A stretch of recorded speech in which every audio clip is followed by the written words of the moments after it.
This phrase, in a time of war when the enemy was on the doorstep of so many in Europe, painted a real picture of what being terrified meant. Usually we relate fear to those catastrophic events in our lives that have the potential to change everything about our world. But Psalm 27:1 brings it down to an everyday idea we can relate to. The Lord is my light and my salvation. Whom shall I fear? The Lord is the strength of my life. Of whom shall I be afraid? The Apostle Paul rephrases this in Hebrews 13:6 when he says, The Lord is my helper. I will not fear. What can man do to me?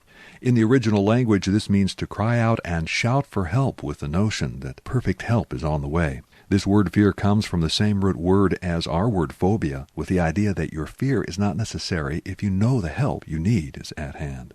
I remember as a little child making myself walk across my bedroom in the pitch black to conquer my feelings of fear about the dark. A child's phobia about going to bed at night with the lights turned off might be a good analogy for most all our fears.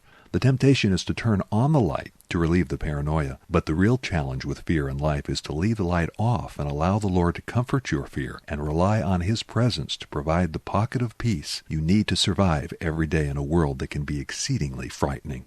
Indeed, fear is the real enemy of faith, and to be frightened of fear is probably the only justified fear to have, because it petrifies us to a point where it diminishes our trust in God and paralyzes us to the degree where we won't take the initiative.